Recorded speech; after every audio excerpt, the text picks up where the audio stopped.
Hi ma'am. Hello. Ma'am, ಈಗ ನಿಮ್ಮ ಬಗ್ಗೆ ಹೇಳೋದಾದ್ರೆ ನಿಮ್ಮ ಚೈಲ್ಡ್ಹುಡ್ಡು ಅಥವಾ ಎಜುಕೇಷನು ಎಲ್ಲಿ ಯಾವ ಊರಿನವ್ರು ನೀವು ಅದ್ರ ಬಗ್ಗೆ ಹೇಳೋದಾದ್ರೆ. ಸೊ ಬೇಸಿಕಲಿ ನಾವಿವಾಗ ಫ್ಯಾಮಿಲಿ ಎಲ್ಲ ಬೆಳಗಾವಿಯಲ್ಲೇ ಸೆಟ್ಲ್ ಆಗಿರೋದು. ಸೊ ನಮ್ಮ ನೇಟಿವ್ ಬಂದ್ಬಿಟ್ಟು ಬೆಳಗಾವಿ ಹತ್ರ ಇಟಗಿ ಅಂತ ಒಂದು ಗ್ರಾಮ. ಬಟ್ ನನ್ನ ಡ್ಯಾಡು ಆರ್ಮಿಲಿ ಇದ್ದಿದ್ರಿಂದ ನನ್ನ ಎಜುಕೇಶನ್ ಎಲ್ಲ ಸ್ಟಾರ್ಟ್ ಆಗಿದ್ದು ಜಮ್ಮುಯಿಂದ. ಸೊ ಜಮ್ಮು, ವೆಸ್ಟ್ ಬೆಂಗಾಲ್ ಅಲ್ಲಿ ಎಲ್ಲ ನನ್ನ ಸ್ಕೂಲಿಂಗ್ ಆಗಿದ್ದು. ಆಮೇಲೆ ನಮ್ಮ ಊರಲ್ಲೂ ಕೂಡ ಆಯಿತು. ಆಮೇಲೆ ಬೋರ್ಡಿಂಗ್ ಸ್ಕೂಲಲ್ಲಿ ಇಟ್ಟಿದ್ರು. ಅದಾದ್ಮೇಲೆ ವಿ ಕೇಮ್ ಆಫ್ಟರ್ ಪಪ್ಪನ್ ರಿಟೈರ್ಮೆಂಟ್ ಆದ್ಮೇಲೆ ನಾವು ಬೆಲ್ಗಮಿಗೆ ಬಂದು ಸೆಟ್ಲ್ ಆದ್ವಿ. ಸೊ ಅಲ್ಲಿ ಸ್ಕೂಲ್ ಆಯಿತು. ಆಮೇಲೆ ಎಜುಕೇಶನ್ ಅಂದರೆ ನಾನು ಸೈನ್ಸ್ ತಗೊಂಡಿದ್ದೆ PUCಲಿ, KLE ಕಾಲೇಜು. ಆ್ಯಂಡ್ ಅದಾದಮೇಲೆ ನನಗೆ ಲಾ ಓದಬೇಕು ಅಂತ ಆಸೆ ಇತ್ತು. So Raja Lakhamagouda law college, ಅಲ್ಲಿ I have studied law there. So basically academically I am an advocate. Education ನಿಮ್ಮದು ಹೈಸ್ಕೂಲ್ ಎಲ್ಲ ಹೈಸ್ಕೂಲ್ ಬೇರೆ ಬೇರೆ ತುಂಬಾ ಸ್ಕೂಲ್ಸ್ ಚೇಂಜ್ ಆಗಿದೆ. ಇವಾಗ ಡ್ಯಾಡ್ದು ಪೋಸ್ಟಿಂಗ್ ಆಗ್ತಾ ಇತ್ತಲ್ವಾ. ಸೊ ಚಿಕ್ಕವರಿದ್ದಾಗ ಜಮ್ಮೂಲ್ ಇದ್ವಿ, ಆಮೇಲೆ ಮತ್ತೆ ಬೇರೆ ಕಡೆ ಮತ್ತೆ ಬೇರೆ ಕಡೆ. ಸೊ ನಮ್ಮ ಊರಲ್ಲೂ ಕೂಡ ನಮಗೆ ಕೋಚಿಂಗ್ ಅಂತ 1-2 ಇಯರ್ಸ್ ಇಟ್ಟಿದ್ರು. ಅದಾದ್ಮೇಲೆ ಮತ್ತೆ ಬೋರ್ಡಿಂಗ್ ಸ್ಕೂಲು ಬೇರೆ. ಅದಾದ್ಮೇಲೆ ಲಾಸ್ಟ್ ಅಲ್ಲಿ ರಿಟೈರ್ಮೆಂಟ್ ಆದ್ಮೇಲೆ ಬೆಲ್ಗಮಿಗೆ ಬಂದಿದ್ದು. ನಿಮ್ಮ ಡ್ಯಾಡಿ ಆರ್ಮಿ ಅಂದ್ರಿ, ಅವ್ರ ಬಗ್ಗೆ ಸ್ವಲ್ಪ ಹೇಳೋದಾದ್ರೆ. ನನ್ನ ಡ್ಯಾಡ್ ಆರ್ಮಿ ಅವರು ಅಂತ ಹೇಳ್ಕೊಳ್ಳೋಕೆ ನನಗೆ ತುಂಬ ಅಂದರೆ ತುಂಬ ಪ್ರೌಡ್ ಫೀಲ್ ಆಗುತ್ತೆ. ಯಾಕಂದರೆ ನಾನು ನೋಡಿದ್ದೀನಿ ಕಾರ್ಗಿಲ್ ವಾರ್ ಟೈಮಲ್ಲಿ ಕೂಡ my dad was there in the war actually. So 99ಅಲ್ಲಿ ನಾವು ನನ್ನ ಸ್ಕೂಲೆಲ್ಲ ಅಲ್ಲೇ ಇತ್ತು. ಆವಾಗ ವಾರ್ ಡಿಕ್ಲೇರ್ ಆಗುತ್ತೆ. ಸೊ ಆ ಟೈಮಲ್ಲಿ ಎಲ್ಲ ಫ್ಯಾಮಿಲೀಸ್ಗೆ ಅಲ್ಲಿಂದ ಶಿಫ್ಟ್ ಮಾಡ್ತಾರೆ, ಯಾವ ಫ್ಯಾಮಿಲೀಸ್ಗೂ ಇಟ್ಕೊಳ್ಳಲ್ಲ. ಸೊ ಆ ಟೈಮಲ್ಲಿ ನಾವು ಎಲ್ಲ ನನ್ನ ಡ್ಯಾಡಿಂದ ದೂರ ಇದ್ದು ನನ್ನ ಡ್ಯಾಡು ದೇಶಕ್ಕೋಸ್ಕರ ಹೋರಾಡಿದ್ದಾರೆ ಅಂತ ಅನ್ನೋಕ್ಕೋಸ್ಕರ ತುಂಬಾ ಖುಷಿ ಆಗುತ್ತೆ. ತಂದೆ ಆರ್ಮಿಲಿ ಇದ್ರೆ ತುಂಬಾ ಮಿಸ್ ಮಾಡ್ಕೊಳ್ತಾರೆ ಮಕ್ಕಳು. ರೈಟ್. ಅವರು ಡ್ಯೂಟಿಲಿ ಇರ್ತಾರೆ, ಟೈಮ್ ಸಿಗಲ್ಲ. ಸೊ ಇದ್ರ ಬಗ್ಗೆ ಹೇಳೋದಾದ್ರೆ.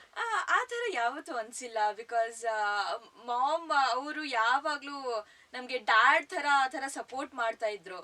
ಸೊ ಇವಾಗ ಡ್ಯಾಡ್ ಇವನ್ ಡ್ಯೂಟಿಗೆ ಹೋದ್ರು ಸಂಜೆ ಅಂದರೆ ವಾಪಸ್ ಬರ್ತಿದ್ರು. ಆ ಥರ ಒಂದಂದರೆ ವಾರ್ ಟೈಮಲ್ಲಿ ಸ್ವಲ್ಪ ದೂರ ಇದ್ದಿದ್ದು. ಅದಾದಮೇಲೆ ಸ್ವಲ್ಪ ದಿನ ಬೋರ್ಡಿಂಗ್ ಸ್ಕೂಲು ಅಲ್ಲೆಲ್ಲ ಹೋದ್ವಲ್ಲ.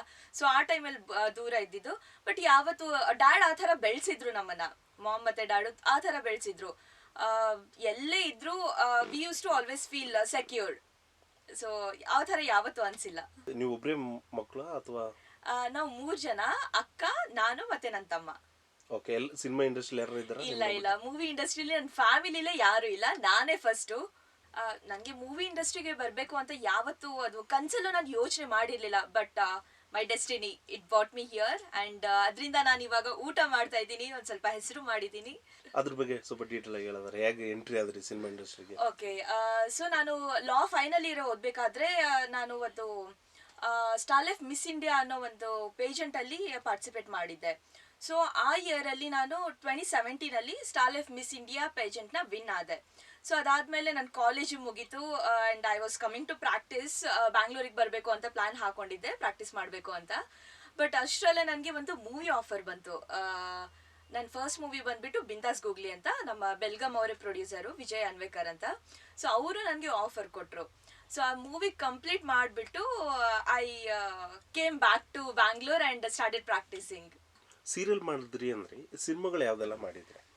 ಮೂವೀಸ್ ಬಂದ್ಬಿಟ್ಟು ನಾನು ಹೇಳಿದಾಗೆ ಇವಾಗ ಫಸ್ಟ್ ಮೂವಿ ನಂದು ಬಿಂದಾಸ್ ಗೂಗ್ಲಿ ಅಂತ.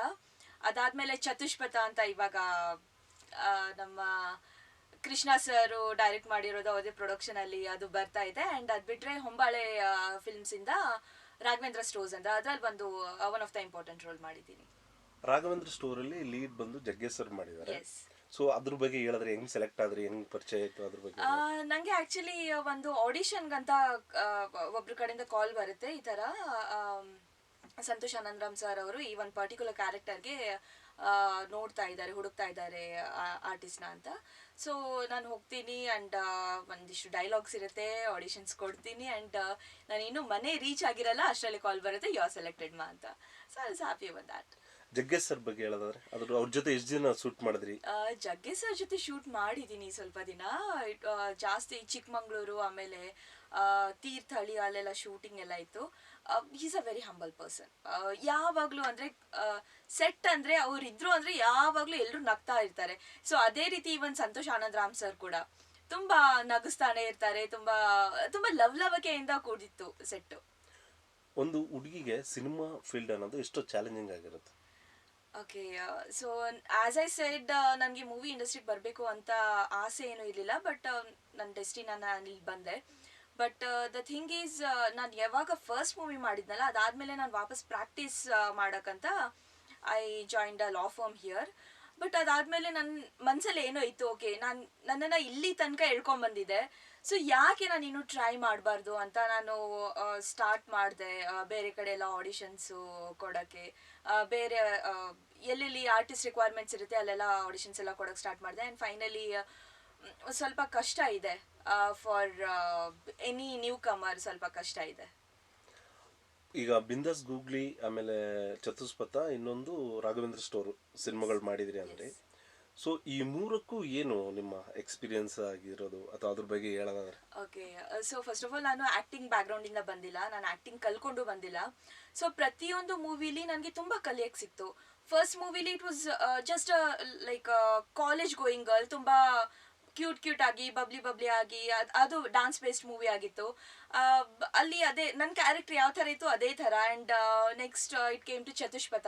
ಚತುಷ್ಪಥದಲ್ಲಿ ಇದೊಂಥರ ಹೋಮ್ಲಿ ಗರ್ಲ್, ಯಾವ ಥರ ಅಂದರೆ ತುಂಬ ಮನೆ ಮಗಳಾಗಿರುವಂಥ ಒಂದು ಹುಡುಗಿ ಯಾವ ಥರ ಕಷ್ಟನ ಅನುಭವಿಸ್ತಾಳೆ, ಏನೇನು what all she goes through, so ಆ ಥರ ಇದೆ. And when it comes to Raghavendra stores, ಅದರಲ್ಲಿ ಮ್ಯಾರಿಡ್ ವುಮನ್, ಅದರಲ್ಲಿ ಮಗಳು ಬೇರೆ ಇರ್ತಾಳೆ.